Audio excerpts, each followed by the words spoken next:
to serve the Last Supper, the sacraments of the Passover. He is priest enough to do that. He is prophet enough to look into another city that he's not in and says, there's an ass and a colt tied up. I get happy when I get to that part, because I have to figure that if God knows where a donkey is, then I don't have to get down on my knees and explain to him where I'm at. Jesus was aware of a colt and its foal tied up. He knew exactly where it was tied up. He said, go get him. God ain't making this thing up as he goes. He had that ass and that coat tied up for years, waiting on the right time. I want to take a minute and talk to somebody who's been tied up. God has not forgotten you. He will tie you up until the time is right. I don't care how many people go ahead of you. When it's your time, it's your time. And when God gets ready to pull you, he'll pull you out. He knows exactly where you are. He knows exactly what you got tied up. And the tie is as much God as the calling is. And when God gets ready to loose you and let you go, no devil in hell can hold you back. Loose him. And let him go. He is priest enough to serve. Good God. Every little voice in you that says that God doesn't understand, just got to whoop it. Because you know, if God knows where an animal is, if his eye is on the sparrow, if the hair on your head is numbered, all that stuff you're doing trying to explain to God your situation as if you needed to educate him is a waste of spit and wind. God knows exactly where you are. And if you're going to praise him when you get loose, you got to praise him while you're tied up. Amen. Amen. Yeah. Amen. Because the truth of the matter, the rope isn't holding me. My divine purpose is. And when it's time for me and the stage is set, hell can't make a rope that can hold me back. When God gets ready to loose me, he'll loose me. I ain't worried about you putting your foot on me, because he'll break your foot before you can hold me down. If he wants me up, you ain't strong enough to hold me down. Amen. Then a colt and a foal tied up in the next village. And Prophet Jesus knew where they was. And Prophet Jesus knew what posts they were tied to. And Prophet Jesus knew what rope was around their neck. And Prophet Jesus knew exactly what village they were in. And he's going to die, and he's thinking about animals. If he's thinking about animals while he's dying, then while he's resurrected, I can surely believe he's thinking about me. Look at your neighbor and tell him God is thinking about you. God is thinking about you. What is man? Nations control disappointment. I can't control what you do to me, but I can control what I expect from you. And the way, once I find out what you're capable of doing, I lower my expectations to your capabilities so I can't get shocked by your behavior. Because I can't control what you do, but I control what I expect. Because to the degree that I control what I expect, I monitor my disappointment. Because disappointment is the end result of lofty expectations. Right. And it is, in fact, about the expectations that I have come to talk to you about. They all said the same thing, and they all experienced the same moment. The disciples went and obeyed him, and they got the colt, and they brought him. And Jesus said, if any man stop you in the way, tell him the Lord has need of him. And that means that somebody gave up their donkey so Jesus could have a ride. What have you given up?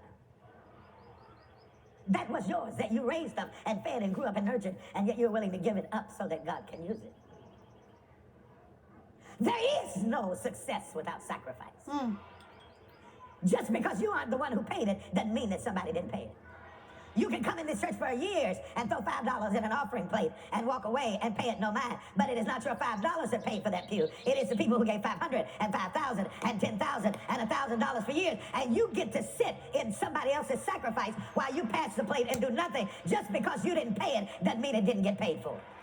Just because you didn't buy the milk in the refrigerator and you left it out on the counter for it to go bad doesn't mean that mommy or daddy didn't pay for the gallon of milk that you chose to waste, because you can waste it until you start paying for it. Yeah, when you start paying for it, I bet you put it back in the refrigerator. Right.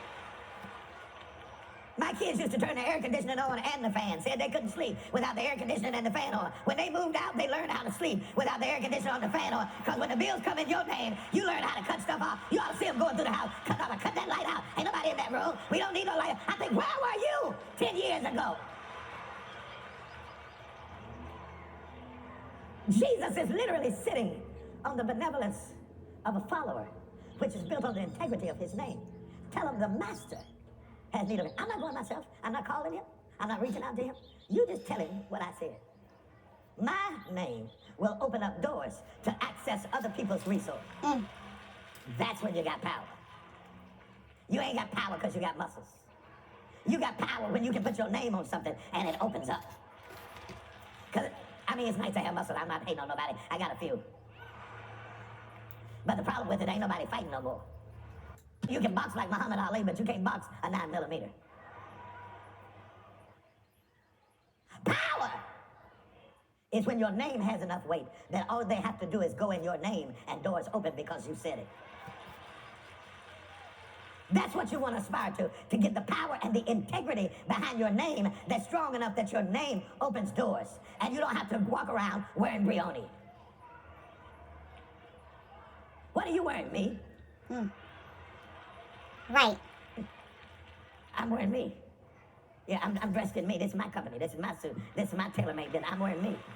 Because I'm tired of investing in other people's names. I'm going to start investing. Y'all can handle that. Let me get out of that. Amen. The mixed expectations of the people are mighty because the fact that Jesus has summoned the colt to ride into the city reinforces the expectation of the people around him that he is coming as the son of David to be king. You see, throughout most of the Old Testament, they saw the peaks of the mountains, but not the valleys.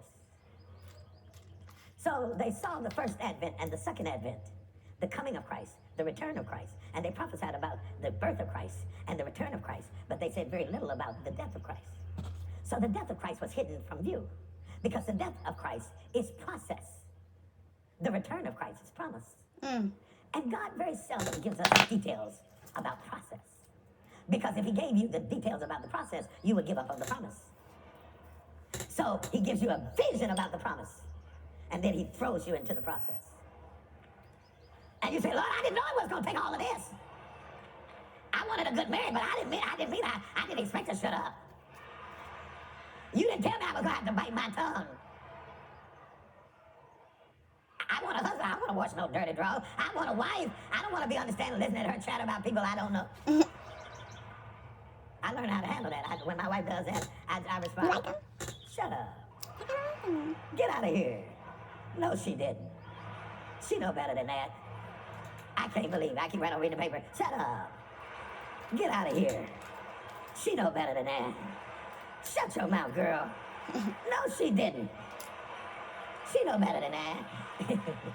No, y'all can't steal my stuff. That's mine. It's patented. You can't have it. But it's why we've been married 40 years. And as long as she don't question me too deep, because I might not even know what she's talking about, but I did look good in the moment.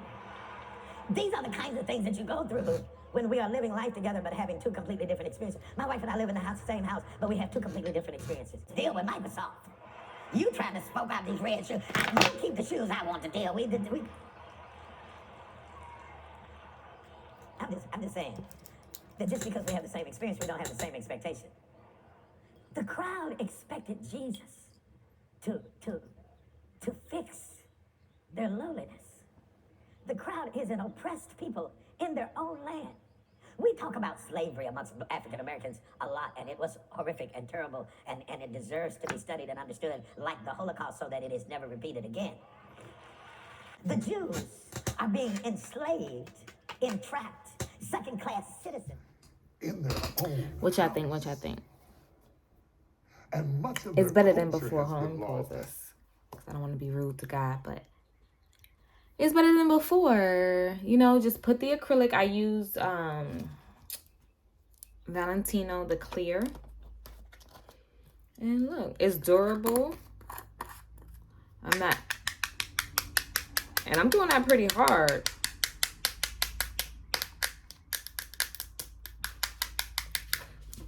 You feel me?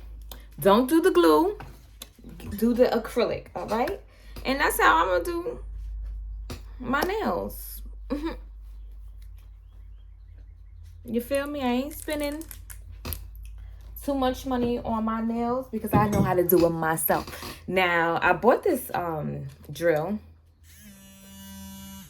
And what I'm going to do is get the spillage. So, like, inside my nails. It's really not that bad, but this one, I don't know if you can, like, tell because it's clear. But, like, right here, I'm going to drill that off. And I bought this from Family Dollar for like $7.99, I think, $8. Okay, let me see if I put it on there right. Oh, no, that's not right. But yeah, I start work on Monday, guys. I am excited. Like, I am excited. I've been in the house for 4 months. I stopped working in December.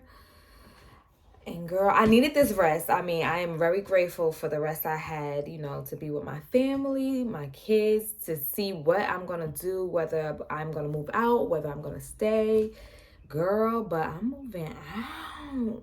I'm moving out. Let me stop. Nah, I don't know yet. It's still in the works.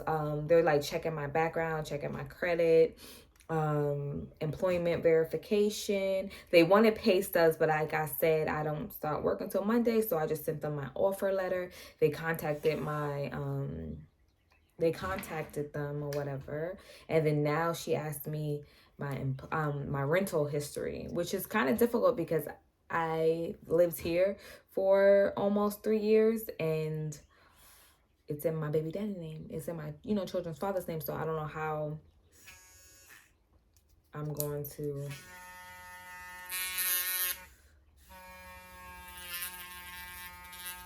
Oh, guys, this is working. I wish I could show y'all.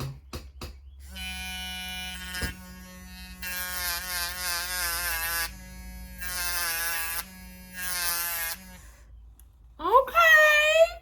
Let me find out. This is actually my first time doing this. I saw it on TikTok. This little girl did it. Like, they was like, how you get your press-ons to stay on? And this is how you get your press-ons to stay on, is doing a little bead of acrylic. And girl, and just cleaning out the excess. And this is a little $8. It takes 2 double A batteries.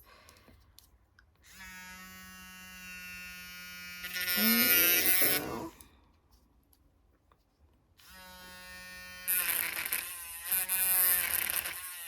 It's not as strong as it's not as strong. Oh, hold on. Who's calling me? I think it's my eye doctor. I already told them. They're going to just keep calling. Leave me a message.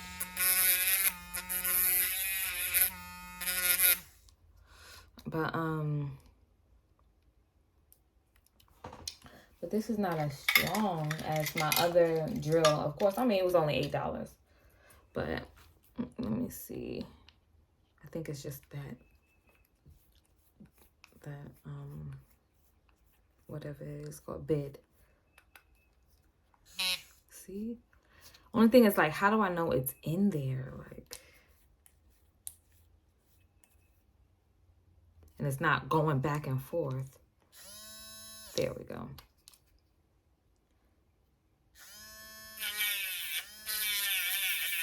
Oh, yes, girl. Run to your local Family Dollar. And you see that nail still on there. Girl! I cannot believe this. This is going to save so much time, so much money.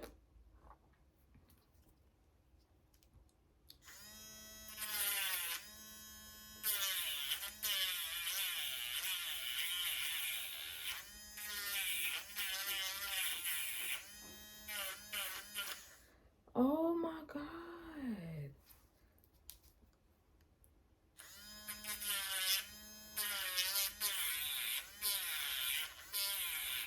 This is basically like Gel X extensions. You know? Basically. Alright, well, I might have to go back to church. I actually saw this on Sunday, but I don't know why. I feel the need to watch it again. And for the record, I'm not religious. I am spiritual. TD Jakes just talks to me. You know what I mean? Like, I remember the first time I saw TD Jakes, I was 13 years old. My mother took me to Woman Thou Art Loose in New Orleans. And at the time, I didn't know my father's side of the family is from New Orleans.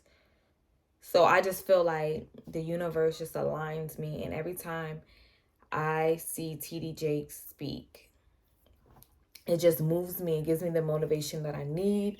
It, you know, puts me in the word. And yes, as I said, I'm spiritual, so I practice like tarot card readings and stuff like that. And I'm gonna have a separate video for that and what I believe spirituality is. And now that it's a trend, you know, I've been doing this way before it was popular. And a lot of people in my family would be like, girl, that's the devil, like, girl. And now they ask for readings, or now they get readings, or, you know, like, my ego would feel some type of way about that. Like, yeah, but you made me feel like I was an outcast because I did tarot cards, or like I was going to go to hell because I did tarot cards.